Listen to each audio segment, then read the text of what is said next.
Bismillahirrahmanirrahim. Assalamualaikum warahmatullahi wabarakatuh. Innal hamdalillah nahmaduhu wa nasta'inuhu wa nastaghfiruh wa na'udzu billahi min shururi anfusina min sayyiati a'malina. May yahdihillahu fala mudilla lahu wa may yudlil fala hadiya lahu. Asyhadu an la ilaha illallah wa asyhadu anna Muhammadan abduhu wa rasuluhu la nabiyya ba'dah. Amma ba'd. Para jemaah rahimani wa rahimakumullah, minggu lalu kita membahas masalah penjelasan dari awal surat Al-Mutaffifin, bentuk-bentuk dari at-tatfif. Ternyata at-tatfif ini masuk pada semua sisi dari kehidupan kita. Wailul lil mutaffifin. Di sini Allah menyebutkan al-mutaffifin ini disebutkan dengan menggambarkan, mohon maaf, dijelaskan oleh Allah dengan masalah al-kail dan wazan, timbangan, takaran. Jadi bentuk at-tatfif digambarkan di ayat ini adalah mengurangi hak orang lain, tapi dalam satu sisi dia meminta penuh haknya. Mengurangi hak orang, tapi haknya dia minta full. Kita udah jelaskan bentuk-bentuknya. Ada penjelasan dari para ulama kontemporer. Ada bentuk lain yang nggak saya sebutkan minggu lalu, yaitu berkaitan dengan pekerja, karyawan di kantor, di mana pekerja atau karyawan ini mereka terikat dengan perjanjian kerja. Nah, di dalam perjanjian kerja itu ada aturan yang mengikat antara dia dengan perusahaan, yaitu dia harus datang mulai kerja jam 8 sampai jam 4 ya, antara itulah. Hanya ada jam yang mengikat dia, umpama jam 8 sampai jam 4 umpamanya. Dan di waktu itu dia dituntut untuk melakukan pekerjaan-pekerjaan yang sesuai dengan SOP-nya. Jika si karyawan ini datang terlambat atau di sela-sela pekerjaan dia keluar dari kantor dengan dalih ke toilet atau kemana, lalu dia duduk di kantin ngobrol dengan unsur kesengajaan memperpanjang jam kerja dia dengan tujuan-tujuan yang di luar dari kesepakatan pekerjaan, berarti dia telah melakukan tatfif.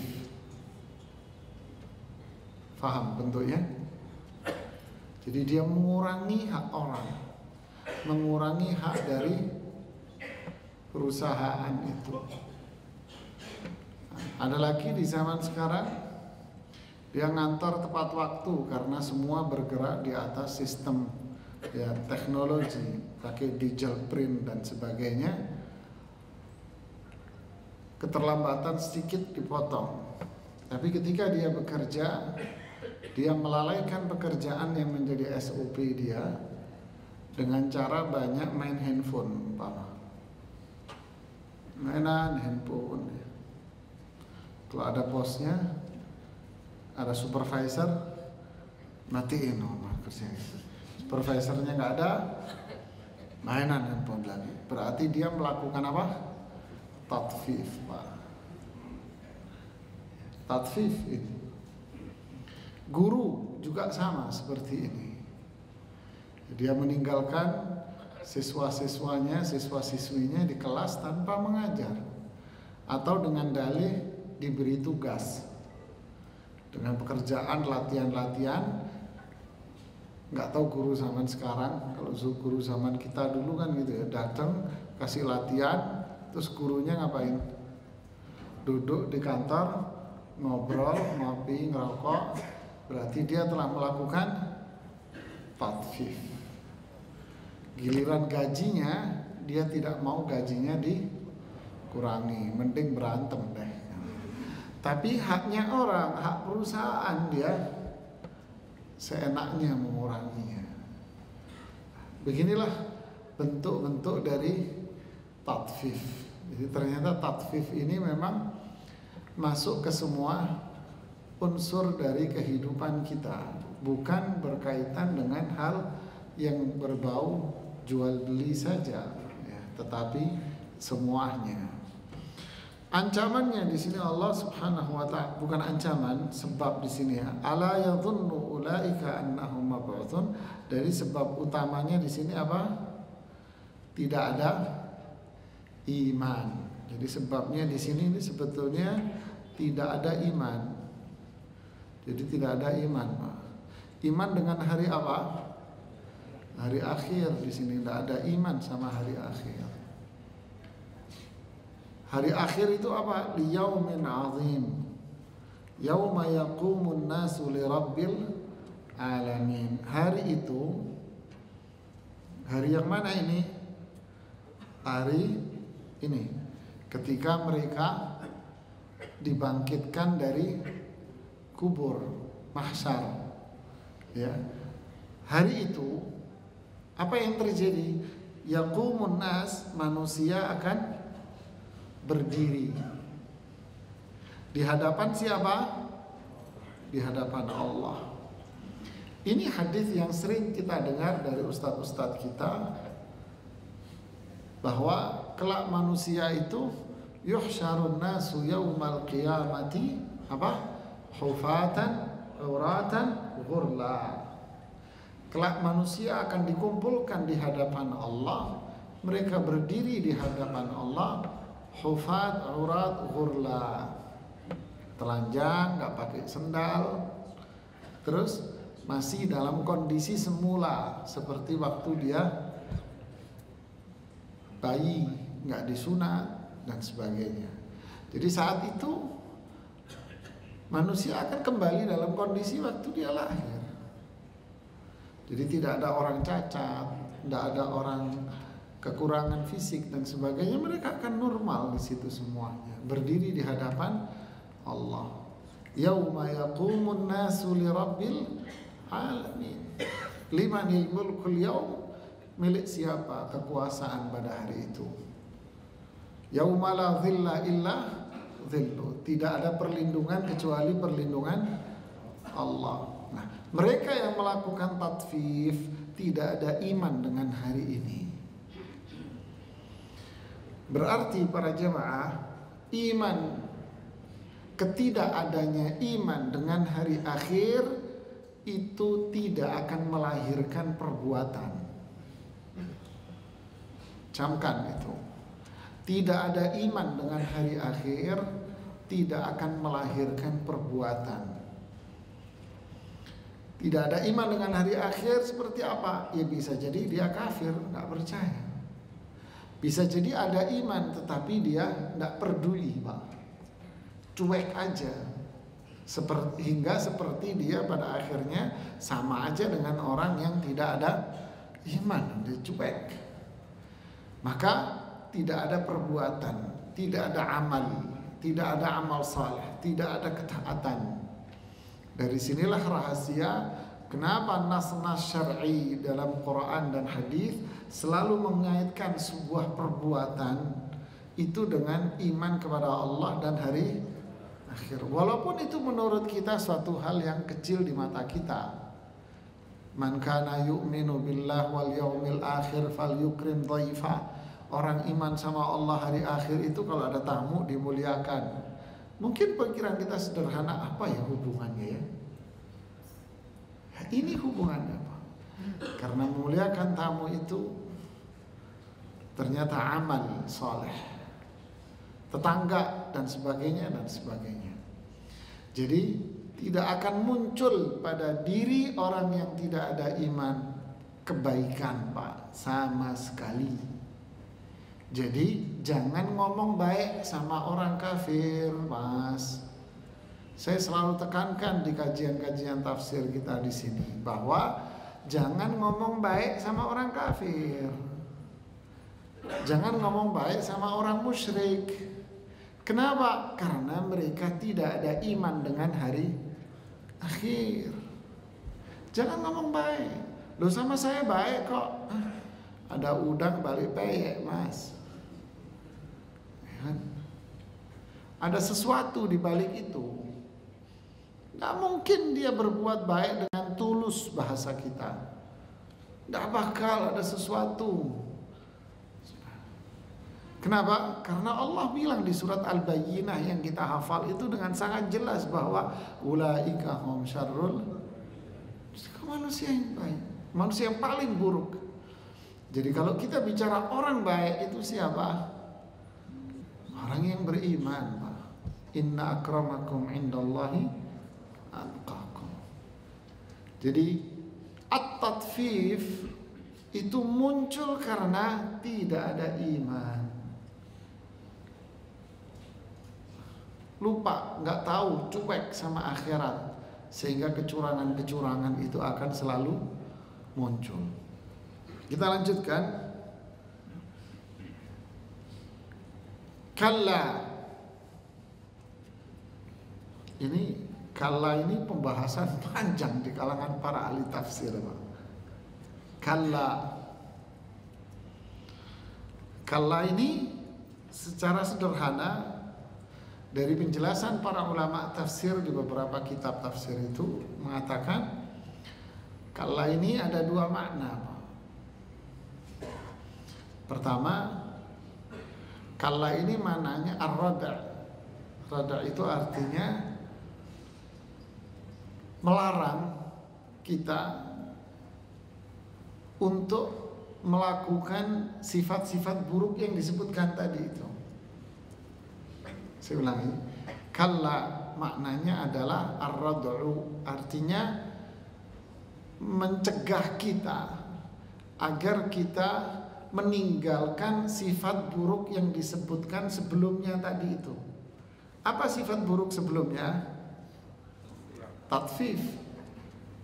Kalla maknanya tinggalkan sikap perbuatan yang mengandung unsur tatfif. Tinggalin itu. Paham? Tinggalkan itu. Makna kedua, kalla bermakna adalah sungguh, hakkan.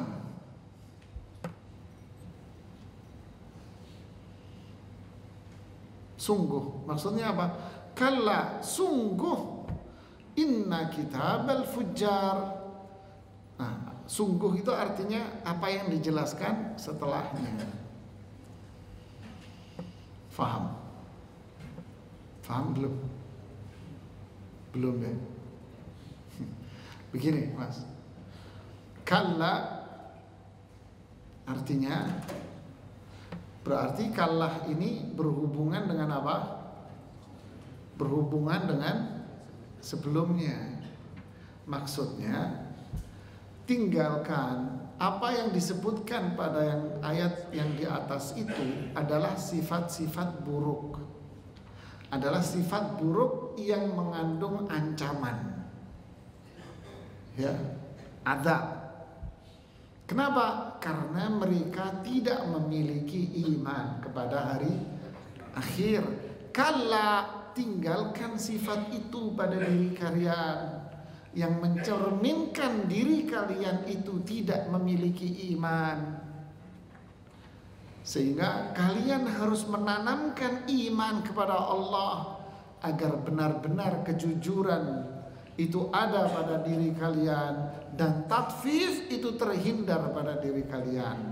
Kalla, jauhi, buang. Faham? Makna yang kedua, kalla, sungguh. Apanya yang sungguh? Inna kitabal fujjari lafi sijjin. Dua-duanya sih benar, nggak ada yang sama aja. Tinggalkan sifat tatfif, tanamkan iman pada diri kita. Jadilah orang yang punya iman dengan hari akhir, yang memunculkan buah apa? Kejujuran, amal saleh. Kenapa? Karena jika kita melakukan tatfif, maka setiap keburukan yang akan kita lakukan itu akan tercatat di sebuah lembaran-lembaran yang akan diletakkan oleh Allah di tempat yang paling hina nantinya. Ini maknanya. Faham? Oke, kita urai sekarang. Inna kitab, yang dimaksud kitab ini adalah maktub, catatan. Ini maksudnya catatan. Jadi kitab itu maksudnya catatan. Al-fujjar, apa fujjar ini? Banyak maknanya. Apa?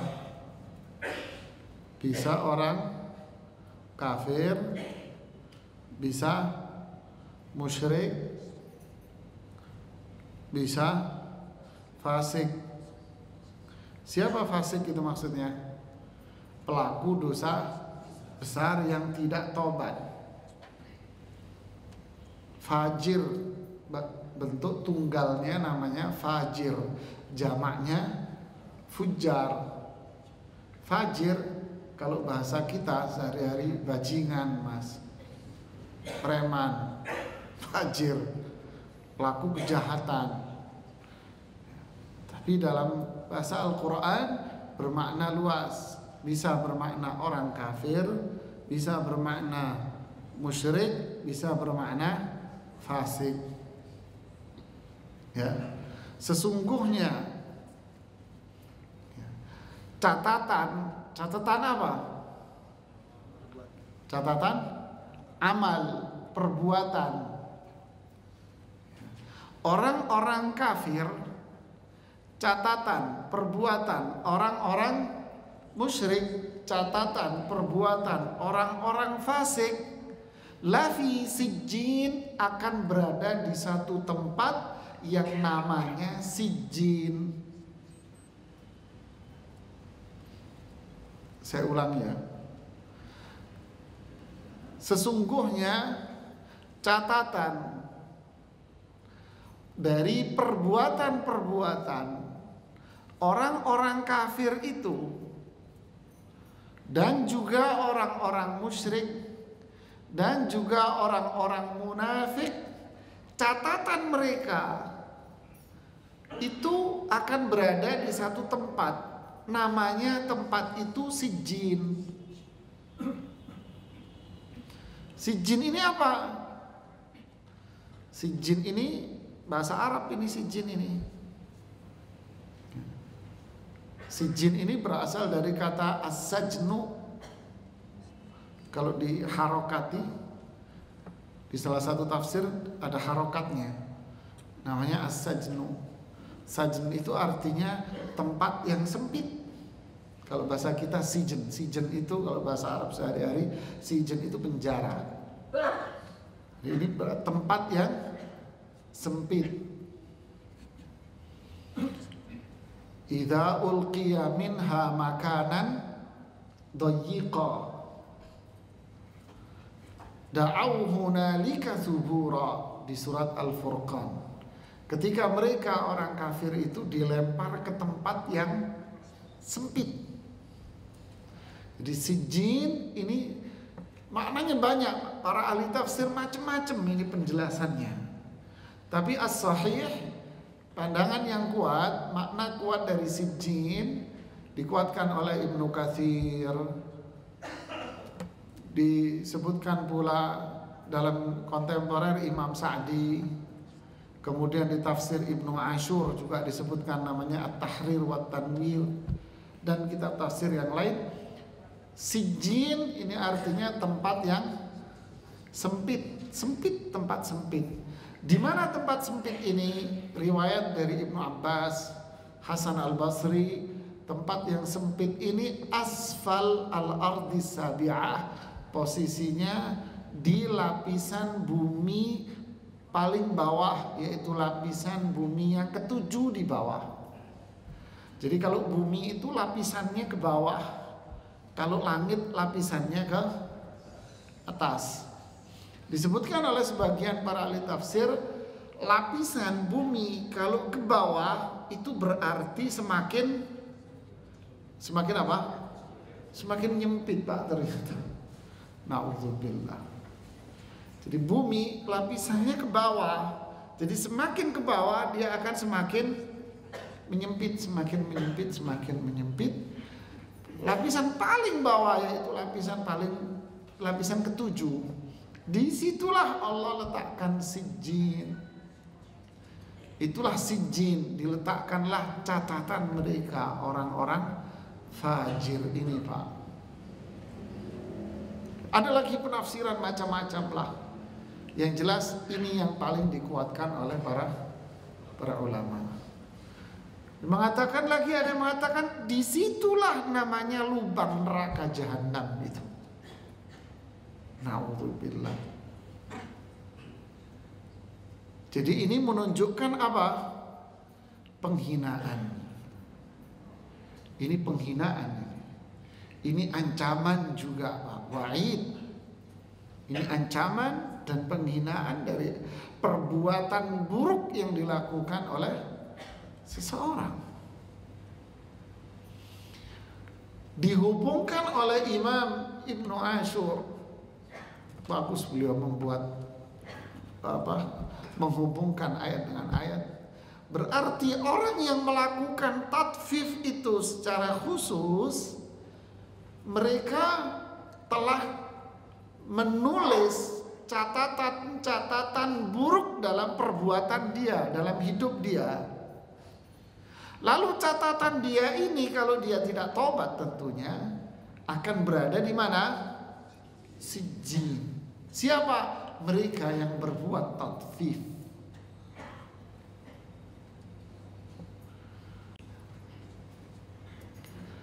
Lalu Allah mengatakan, "Wa ma adraka ma sijjin." Ini menekankan bahwa sijjin itu sesuatu yang sangat besar sekali. Tujuannya memberikan ancaman buat kita. Kitabun marqum. Nah, kembali lagi ke kata kitab. Apa makna kitab ini? Nah, kembali yang di atas tadi. Marqum, apa marqum? Berasal dari kata raqam. Raqam apa? Nomor. Di catatan yang sudah dikasih label nomor-nomor gitu oleh Allah, dimakna, dan itu tidak akan hilang dan tak akan terhapus. Dimaknai oleh para ulama tafsir, semua para ahli tafsir memaknai kitabun marqum adalah catatan-catatan yang dimiliki oleh siapa? Fujar ini, catatan dari perbuatannya si fujar itu, ketika diletakkan di sijjin, la yunqasu wa la yuzad, tidak akan dikurangi dan tak ada ditambah. Tidak ada yang bisa menghapus. Marqum sudah distempel di situ sama Allah. Dikurangi, ada yang menghapus? Tidak. Ada yang menghilangkan? Tidak. Siapa yang mau nyuri? Kalau dokumen bisa hilang. Ditambah, bisa jadi dokumen ditambah. Ya, secanggih apapun manusia, tetap ada yang lebih pintar dari dia.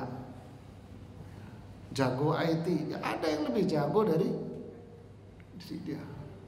Tapi kelak nanti di sini la yuzadu wa la yunqas. Tidak ada yang bisa menambahi dan tidak ada yang bisa mengurangi. Wa'id, ini ancaman.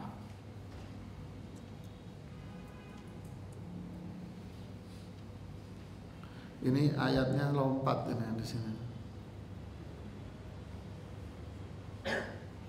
Ya, seharusnya ini apa? Apa seharusnya?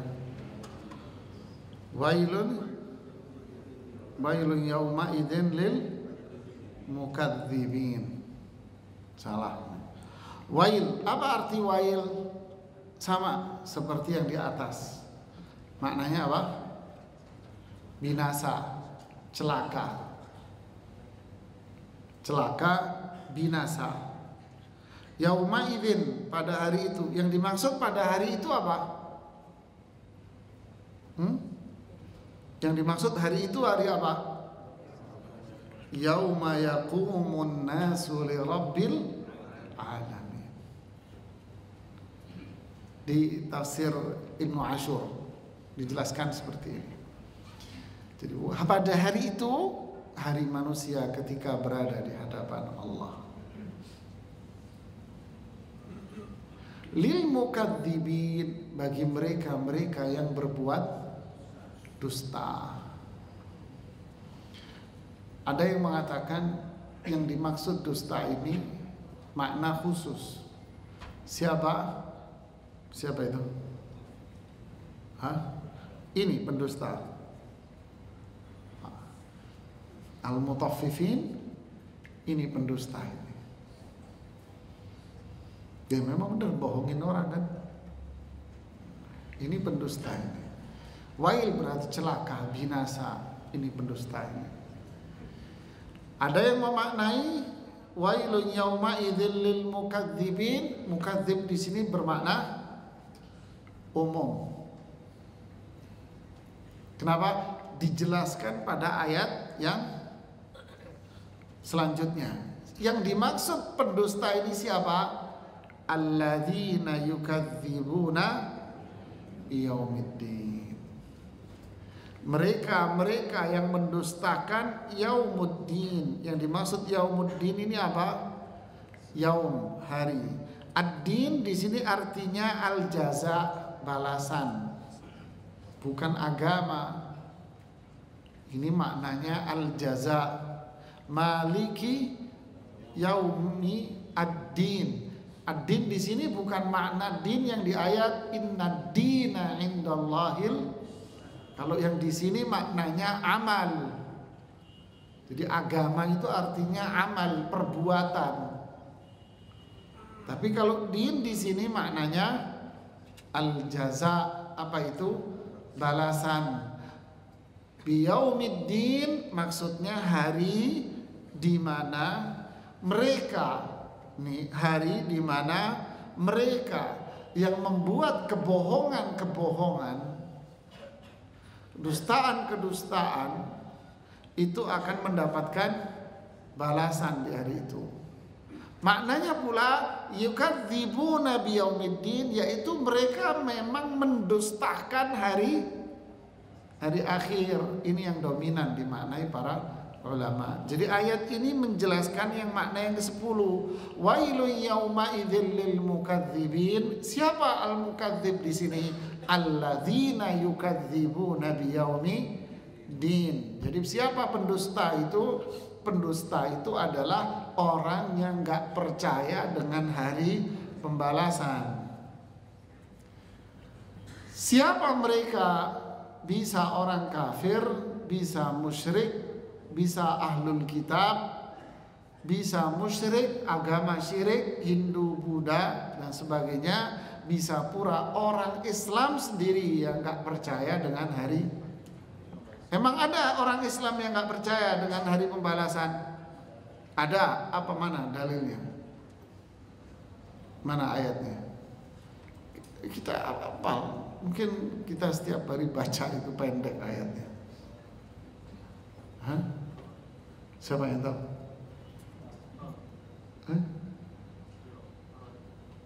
Barakallahu fiik. Ara'aital ladzi yukadzibu biddin. Tahukah kalian siapa orang yang mendustakan hari pembalasan? Coba lihat ciri-cirinya. Yadu'ul yatim wala yakhudhu 'ala ta'amil miskin fawailul lil. Siapa dia? Orang kafir? Siapa? Loh, orang Islam kan, Pak? Bisa jadi takdzib. Berarti kesimpulannya sama dengan yang tatfif. Kenapa mereka melakukan tatfif? Tidak beriman dengan hari akhir. Kenapa mereka mereka yang mendustakan yaumiddin, orang-orang yang mendustakan yaumiddin, apa itu? Wa ma yukadzibu bihi illa kullu mu'tadin athim. Lihat buahnya sama nanti. Tidaklah dia mendustakan itu, yaitu hari pembalasan ini, kecuali siapa yang mendustakan itu? Mu'tad. Athim. Siapa mu'tad ini?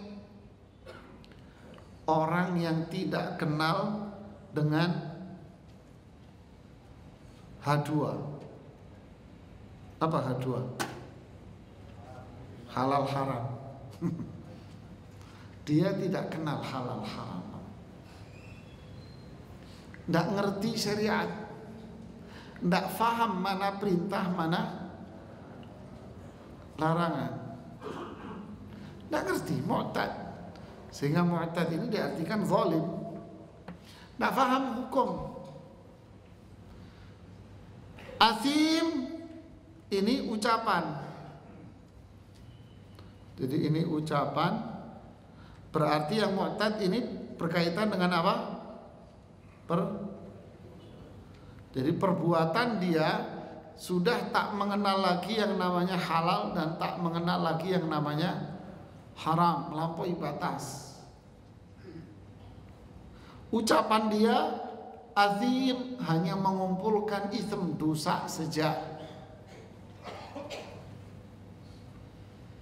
Jadi orang yang gak beriman dengan hari akhir, hidupnya penuh dengan kekufuran, kemusyrikan, kefasikan, ngumpulin dosa dan selalu berbuat kezaliman di sana sini, Pak. Contoh di ayat apa? Apal gitu. Kita bahas di sini waktu itu. Malah wailul likulli humazatil lumazah alladzi jama'a malan. Lihat, humazah, lumazah ini apa? Athim, mengumpat, mencela, membuka aib orang, jelek-jelekin orang.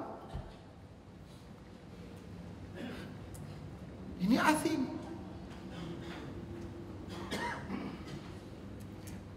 Alladzi jama'a malan.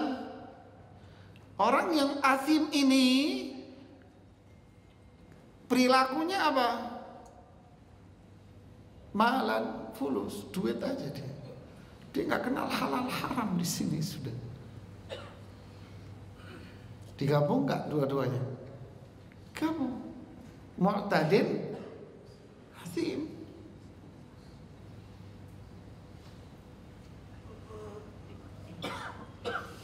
Jadi inilah Pak.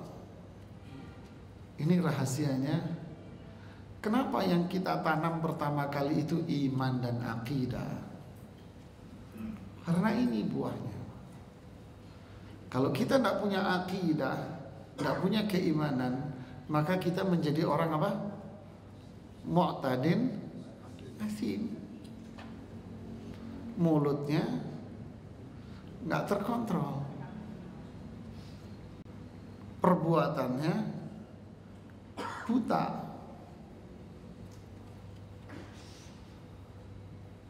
Di surat apa itu?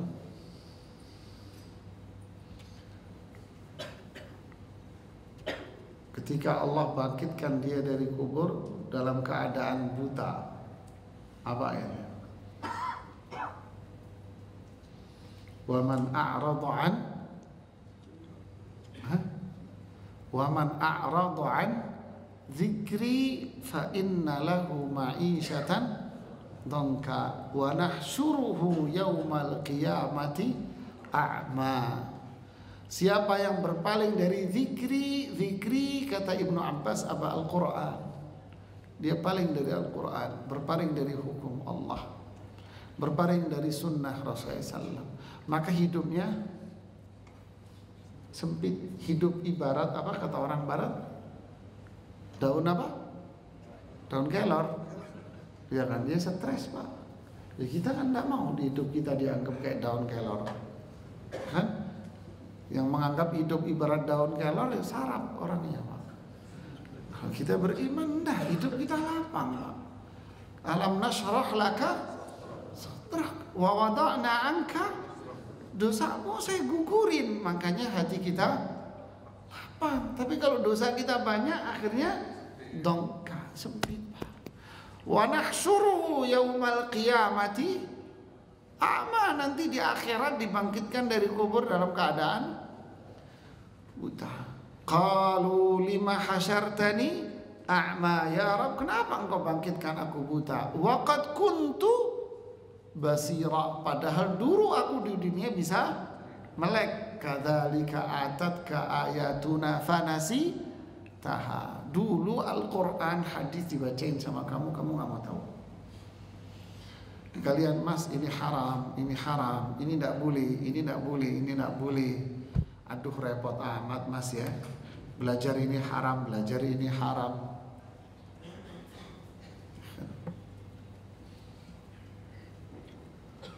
Ada orang nanya sama saya, Ustadz mau nanya nih masalah perbankan. Jangan nanya sama saya bukan ahlinya di situ. Tanya sama Ustadz Irwandi. Tanya beliau. Jawabannya apa? Enggak kalau sama beliau saya enggak mau nanya. Kenapa Pak? Pertanyaan 10, 9 dijawab haram. 1 doang Pak yang halal. Terus Anda mau nyari apa? Kan repot. Sebetulnya berarti dia apa? Tahu apa enggak? Tahu, dia nyari celah halal gitu. Astaghfirullahaladzim. Tahu sebetulnya ini haram, tahu Pak. Ya ini berbahaya Pak. Berarti ini kategorinya apa? Mu'tadin ini Pak. Dan orang yang nggak peduli dengan halal haram maka akan berpengaruh pada mulutnya. Begitu pula sebaliknya, mulutnya yang lepas berarti buah dari tidak. Apa buktinya? Itu tadi. Wailul likulli humazatin, celaka orang yang mencela, mengumpat, membuka aib orang. Siapa mereka? Alladzi. Alladzi ini dalam bahasa Arab artinya ismul mausul. Ismul mausul itu apa? Kata penghubung. Alladzi jama'a malan, mengumpulkan harta. Ini silah lil mausul, jumlah yang menghubungkan dengan kalimat sebelum alladzi. Dan bahasa Arab begitu Pak. Lihat hubungannya erat kan? Erat. Jadi jangan bilang Pak orang kafir itu baik bisnisnya dan segala macam. Ditelan kita. Baik kok dia Pak. Baik dari mana? Dari Hong Kong lihat. Tapi bukan berarti nggak boleh. Boleh. Rasulullah juga berbisnis sama Yahudi, nggak apa-apa. Tapi jangan mengatakan mereka orang baik. Jangan. Yang orang baik siapa? Orang Islam. Orang Islam lah orang baik Pak. Lo nggak sholat, ya masih ada baiknya dikit dengan Islamnya dia. Tapi kalau dia sholat akan menjadi lebih baik, kan gitu kan. Kemudian cirinya lagi, al-mukadzib, orang yang mendustakan hari akhir.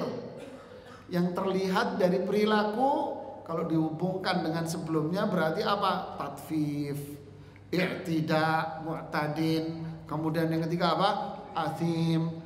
Kemudian ini lagi, idza tutla, kalau dibacakan alaihi, sama dia ini, ayatuna, Al-Quran. Kalau dengerin ngaji nih orang kayak begini, dia akan bilang asatir. Asatir itu apa?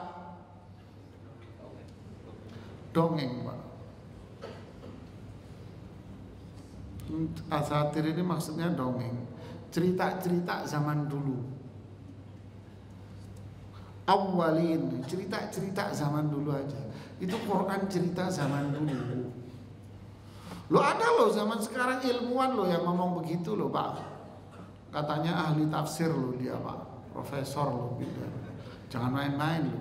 Dia bilang apa? Ini kan cerita zaman Makkah, Madinah zaman dulu, Arab zaman dulu, Pak.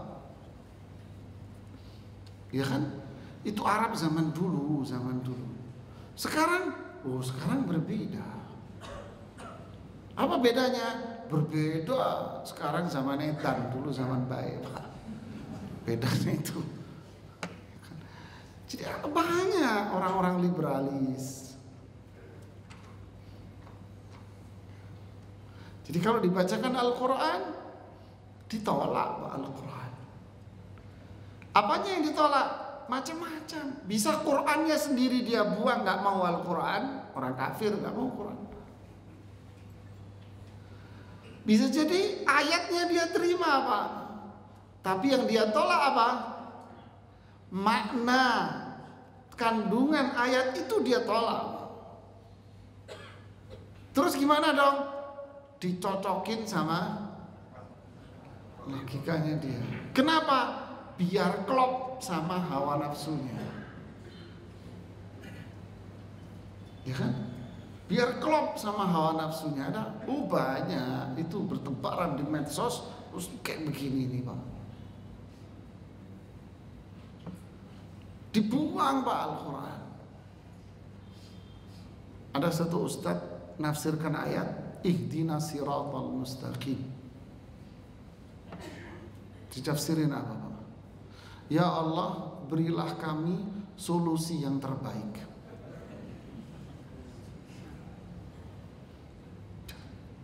Disebar, Pak, video yang di mana-mana.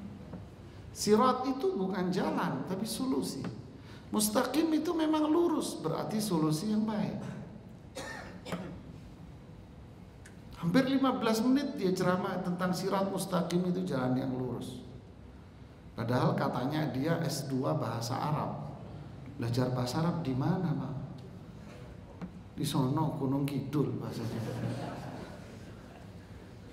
Kan ngawur namanya ini, Pak. Ya. Sangat ngawur sekali, Pak. Ar-Rahmanu 'alal arsy istawa. Allah itu istawa, tinggi di atas arsy. Nggak masuk akal makna ini. Berarti ayat ini harus kita sesuaikan dengan logika berpikir kita. Lebih pintar dari Allah Subhanahu wa ta'ala. Merubah dalalatul Quran. Mana Al-Quran dia buang. Ada lagi orang bilang idza qumtum ila sholati faghsilu.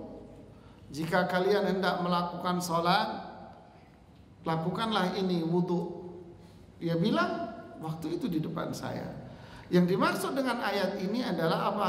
Ketika Anda hendak sholat, Anda disuruh cuci muka biar sholatmu seger, bukan wudu. Ada apa? Di depan saya dia. Dosen lagi, Pak. Tarbiyah Islamiyah. Kan serem. Ini pengingkaran ini dengan Al-Quran. Ada lagi mereka mengatakan apa? Apa yang ada dalam Al-Quran itu maknanya makna yang sesuai dengan zamannya. Itu zaman dulu, Pak. Sudah zaman dulu. Kita di zaman sekarang harus kita sesuaikan dengan zaman sekarang. Ngobrol sama saya di satu perguruan tinggi. Waktu itu saya lagi setor tesis saya. dosennya lagi ngajar, saya nunggu di ruangan. Harus kita sesuaikan, Pak. Kalau kita orang Solo, berarti Quran kita sesuaikan dengan budaya orang Solo. Oh begitu Pak ya. Kenapa nggak nabinya turun di Solo sendiri-sendiri Pak? Bubar Pak Islam Pak. Kalau menurut pikiran Bapak begini Pak. Saya gituin. Bubar Pak Islam kalau menurut pikiran Bapak begini. Loh ini kan pengingkaran namanya. Apa yang ada di Al-Quran itu cerita zaman dulu sudah. Nah inilah orang-orang yang yukadzibun, mendustakan. Jadi kesimpulannya apa Pak? At-tatfif itu dosa besar Pak. Dengan segala bentuknya. Maksiat, dosa-dosa besar, baik perbuatan mau ucapan, ternyata semuanya ini muncul dari mana? Tidak ada akidah, keimanan yang kuat. Ketika iman itu kuat, maka lahirlah batang pohon yang kuat Pak. Dengan rantingnya, dengan dahannya, buahnya pun akan tumbuh terus. Yaitulah amal saleh. Tapi ketika iman tidak ada, maka runtuhlah semuanya. Lahirlah pohon toge. Ya. Wallahu a'lam bissawab. Nanti tanya jawab kita lanjutkan setelah salat Isya.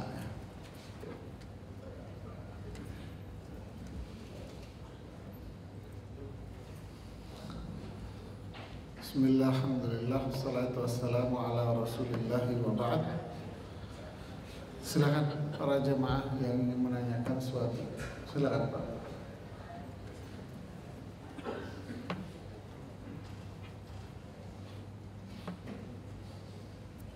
Assalamualaikum warahmatullahi wabarakatuh. Waalaikumsalam. Ini Ustaz, berkaitan dengan judul dari Mutaffifin ini, yang saya mau tanyakan adalah kejadian yang baru saya alami. Ini contohnya saya mau beli barang ini Pak Ustaz. Ini tadi beli dari penjualnya 50, terus saya taruh 30. Oh nggak bisa Pak, tadi udah dapat 45. Ternyata saya keluar dikasih 30. Nah ini tadi padahal saya lihat orang penjualnya tadi belum ada yang ke situ kecuali saya gitu. Nah, yang saya pertanyakan, perbuatan itu apa termasuk mutaffif tadi? Terus seandainya hasil penjualan itu tadi kalau dikasih kepada anak istri, apa termasuk istrinya itu menanggung dosanya seandainya itu termasuk dosa itu? Dan kedua, saya sebagai seorang rumah tangga sering bohong sama istri mungkin masalah penghasilan. Ini apakah termasuk tergolong mutaffif? Ini termasuk sudah besar apa enggak? Itu termasuk fasik. Sekian, terima kasih. Assalamualaikum warahmatullahi wabarakatuh. Waalaikumsalam warahmatullahi wabarakatuh. Pedagang seringkali atau banyak pula yang berbohong Pak. Untuk apa? Agar mendapatkan keuntungan yang lebih. Ya. Seperti yang Bapak katakan tadi, Bapak, berapa ini? 50.000. Lalu Bapak tawar 30. Wah, tadi sudah ditawar Pak 45. Tapi setelah itu dia kasih 30.000. Berarti pedagang ini melakukan kebohongan. Dia bohong sama Bapak dari sisi tadi sudah ditawar orang. Ya. Sisi itu dia bohong. Padahal tadi tidak ada yang nawar umpamanya. Jadi maksudnya biar Bapak tidak membeli dengan harga 30.000. Ya. Dan yang melakukan kebohongan itu dia sendiri. Ya, tidak ada orang ketiga. Jadi yang jelas pedagang ini melakukan perbuatan dosa besar. Dia melakukan al-kadzib. Apakah bagaimana dengan penghasilannya? Tentu penghasilannya itu tidak ada keberkahannya. Fa in kadzaba wa katama muhiqat barakatu bai'ihima. Kata Rasulullah SAW, jika dia berbohong dan menyembunyikan aib yang ada dalam barang dagangannya, maka keberkahannya Allah hapus pada dagangannya itu. Dia nggak berkah dagangnya, dan dia melakukan perbuatan dosa besar dari sisi sini. Kemudian seorang suami yang nggak jujur, kalau bahasa saya lebih halus lah, pada istrinya berkaitan dengan penghasilan. Saya menggarisbawahi pertama, sebetulnya istri itu tidak perlu tahu berapa penghasilan kamu. Ya. Istri Anda tak perlu tahu berapa penghasilan Anda. Yang kedua, kewajiban Anda memenuhi kebutuhan istri Anda. Ya. Kewajiban Anda memenuhi kebutuhan istri Anda sesuai dengan kadar kemampuan yang ada pada diri Anda. Ini yang ada dalam syariat Islam. Tetapi realita di masyarakat, budaya yang ada di Indonesia ini kebablasan, Pak, kelewatan, di mana seorang istri bersikap over. Dia bukan saja pengen tahu semua apa yang Anda perbuat, tapi justru dia berkuasa pada semua yang Anda miliki. Ya, Anda punya gaji, harus ditransfer ke rekening istri Anda 100%. Anda dikasih apa? Anda dapat jatah penjara. Saya ngomong bukan sama Anda, sama ibu-ibu juga saya ngomong belak-belakan. Anda cuma dapat jatah penjara. Apa ada jatah penjara itu? Uang makan sama uang transport saja. Anda mau beli kolor, minta izin sama istri. Ini suami bahlul. Anak ngomong belak-belakan, Mas. Kalau anak ngomong sama ibu-ibu, ini istri kelewat batas. Saya bilang itu, nunduk semua ibu. Ini tidak boleh, Mas. Apa dampak buruknya? Dampak buruknya adalah itu yang disebut oleh Rasulullah SAW tentang tanda kiamat besar. Tanda-tanda kiamat kecil. Apa itu? Perempuan akan menjadi kepala rumah tangga. Dan itu nyata. Istri Anda yang jadi kepala rumah tangga, di luar doang. Di luar doang seakan-akan Anda yang menjadi kepala rumah tangga. Tapi kalau di dalam rumah, sayur oyong kamu, Mas. Jadi bengkok terus deh. Ahlul. Gaji Anda diraup sama dia, dikuasai sama dia. Ini kelewat batas, Mas, tidak boleh. Ar-rijalu qawwamuna 'alan nisa, lelaki itu pemimpin bagi perempuan. Lelaki punya kewajiban bima faddalallahu ba'dahum 'ala ba'din wa bima anfaqu min amwalihim. Kenapa laki-laki jadi pemimpin? Karena Anda memberikan infak sama dia. Anda yang ngasih infak.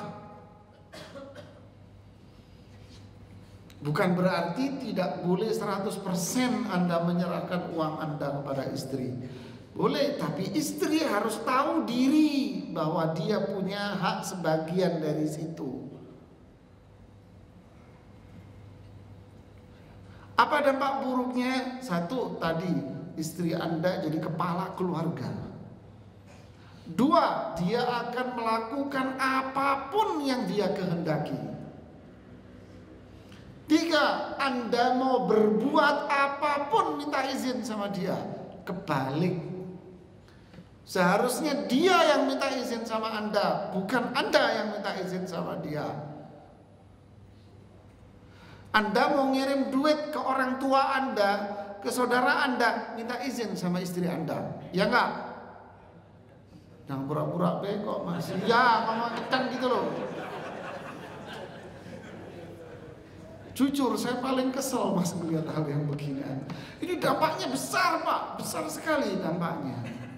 Anda susah ngirim ke orang tua Anda, tapi giliran dia setiap bulan beli tas baru Mas. Ibaratnya begitu. Saya bilang ibu-ibu berlaku sesuka sendiri. Krim pagi, krim kena matahari, krim mau tidur, pembersih wajah, belum pernisnya, belum aquaproof-nya. Apa ini Bu? Saya bilang, Ustadz kok tahu? Ini akibatnya Pak. Jadi tidak boleh Pak. Ini berkelewat batas. Ini bukan prinsip Islam. Prinsip Islam laki-laki yang berkuasa, laki-laki yang mengendalikan. Tapi dia punya kewajiban untuk memenuhi kebutuhan istrinya sesuai dengan kemampuan dia. Dampak buruknya lagi apa? Dia nggak mau Anda atur. Karena kekuasaan dipegang orang yang punya fulus. Yang punya duit dia berkuasa Mas. Ya kan? Anda nasihati dia. Oh, Broto Yudo Mas. Coba atur dia kalau berani. Ini dampaknya. Susah Anda nasihati dia. Terus yang terjadi apa? Inilah muncul suami-suami penakut ya ini Mas. Takut Anda sama istri Anda. Telepon, udah 8:30, gimana no? Cepat pulang. Iya. Bener-bener pahlul, bener Mas. Dampaknya lagi, ini yang nyata nih. Ketika Anda meninggal, harta Anda dikuasai sepenuhnya 100% sama istri Anda. Ini kasus dari ujung sampai ujung Mas di Indonesia. Dikuasai semua taruhnya. Kayak empok-empok zaman dulu kalau naruh duitnya ditaruh di PH-nya itu loh Mas. Dikuasai duit Anda sama istri Anda, udah diketekin sama dia. Dia berbuat sesuka dia. Nyata, ini kenyataan dari ujung ke ujung begini sudah. Kenapa? Ini akibatnya.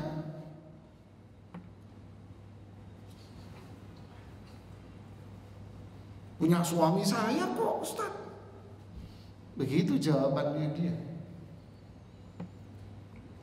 Sekali lagi, bukan tidak boleh Anda memberikan uang Anda kepada istri Anda, bukan tidak boleh.